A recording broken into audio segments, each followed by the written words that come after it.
So in today's video, we're going to be looking at a few tips to improve your arms in just under 10 minutes. Having really strong, beautiful arms is crucial in ballet, and it can be truly transformative to your overall dancing.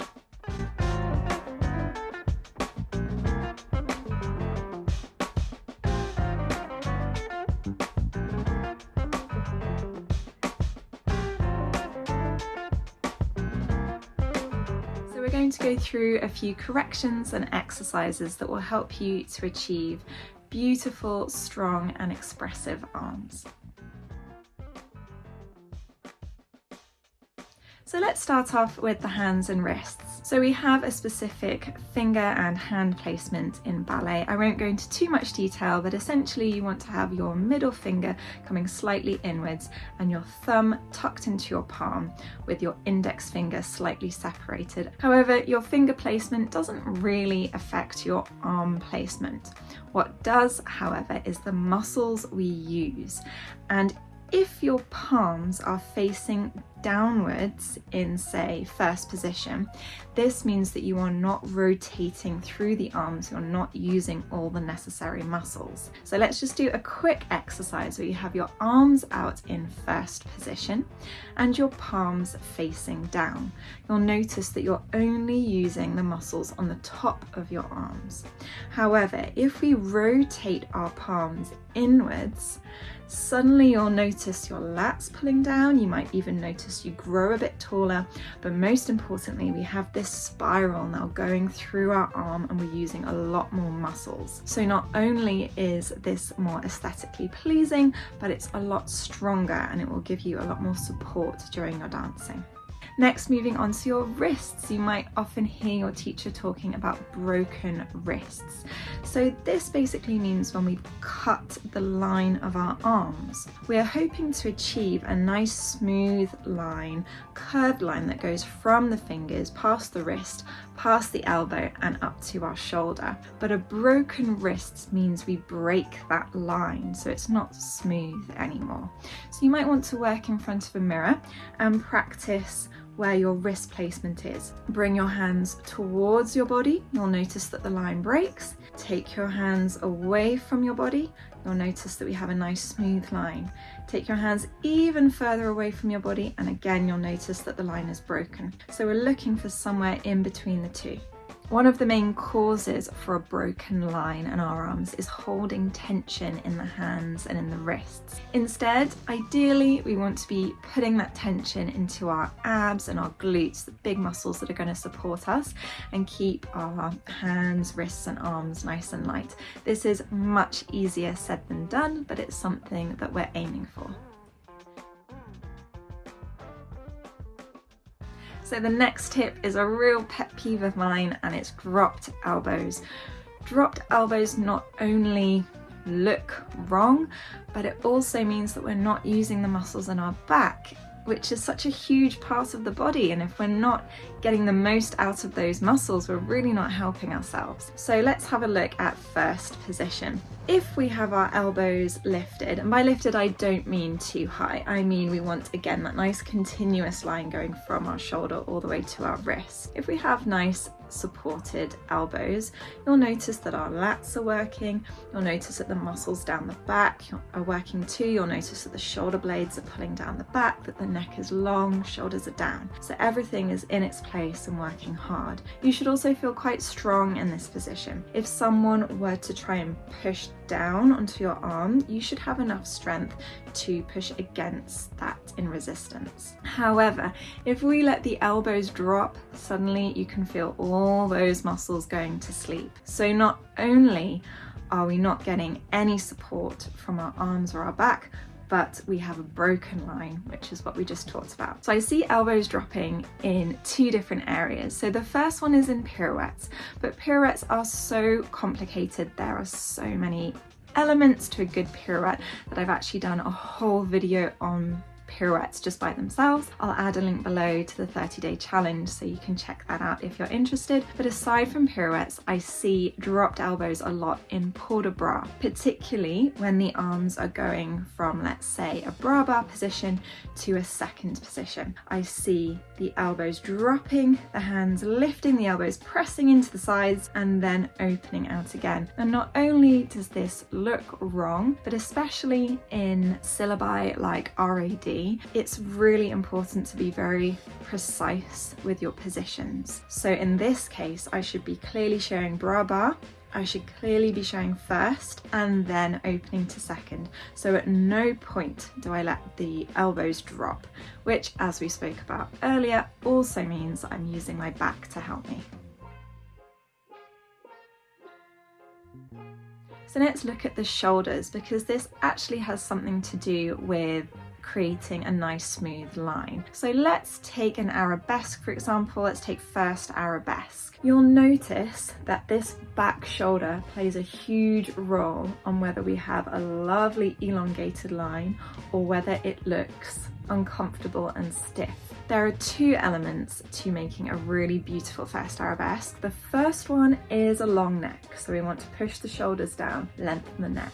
Then if you're going for a nice elongated arabesque position, you'll want to add a very slight twist in the upper body, and this opens out the shoulders. So we're pushing our shoulder blade down and across the back, we're opening out the shoulder and we're stretching across the chest. Then we've got our nice long neck, we've got our eye line going over our fingertips, and we've got this lovely long unbroken line of the arms. So check in a mirror this back shoulder, make sure it's not lifting up towards your ear, that we've got a nice gap between our ear and our shoulder. And then if you are going for a particularly elongated arabesque, that you're pushing it down and back, engaging the lats, pulling that shoulder blade down the back.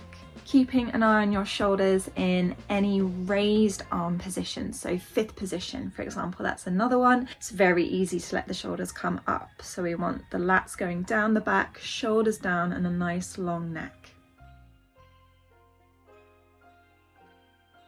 So the next tip is really important, and it's something that a lot of students don't think about, and that is keeping your arms slightly in front of you, especially in positions like second position or fifth position or fourth position, because if we let the arms go even slightly behind us, you'll notice there is a huge shift in our posture. Suddenly the rib cage opens out, suddenly our lats switch off, and we don't have a strong position anymore. You might even notice that the elbows drop. If you close the rib cage, bring the arms slightly forwards, suddenly everything sits into place again. So just by bringing the arms slightly forwards, not only are we in a much stronger position, but it helps us to maintain the posture that we work so hard to achieve.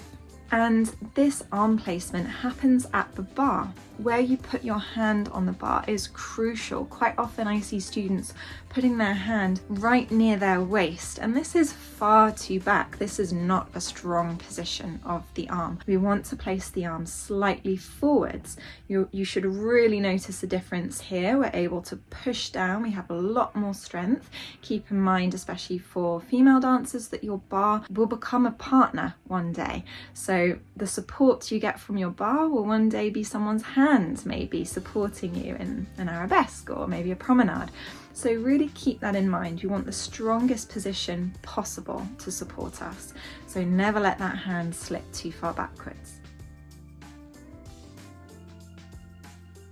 Next, I want to talk about keeping the arms still during pirouettes and jumps. Now, both pirouettes and jumps are very difficult, they're very complex.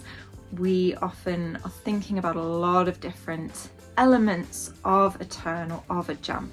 So it can be easy to forget about the arms, and as we talked about before, it can be very easy to hold tension in the fingers and wrists. So keeping the arms still will transform your pirouettes and your jumps, because not only does it give you that extra support, but it just looks so much cleaner. And one great tip I find really helps students who have a tendency to open out their arms is to very simply find a small piece of paper, place it between either your fingers, or you can hold it between your thumb and your middle finger, and to try and hold onto this piece of paper during your pirouette or during your turn. So if you do start in third position, only one hand will hold the piece of paper. Then as you bring the second arm in, you're going to try and hold onto it with your middle finger and thumb. In your jumps, let's say if you're jumping with arms in bras bar, you're just going to start off holding the piece of paper and try and keep those arms still and don't let go until the end of the exercise.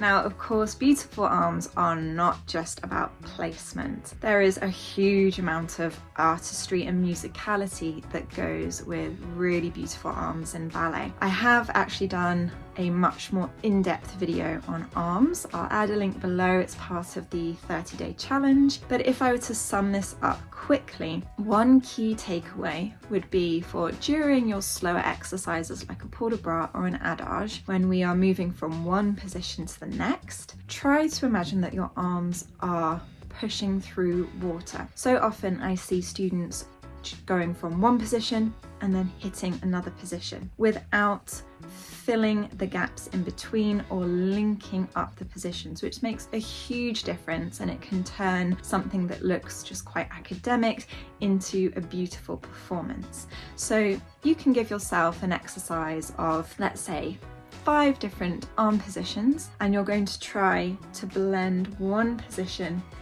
into the next smoothly, so that we're not stopping in one position. As soon as you reach one, we're slowly blending it into the next. And there is a certain amount of resistance that comes with this, as if you're moving through water. So remember, correct placement is a huge part of beautiful arms in ballet.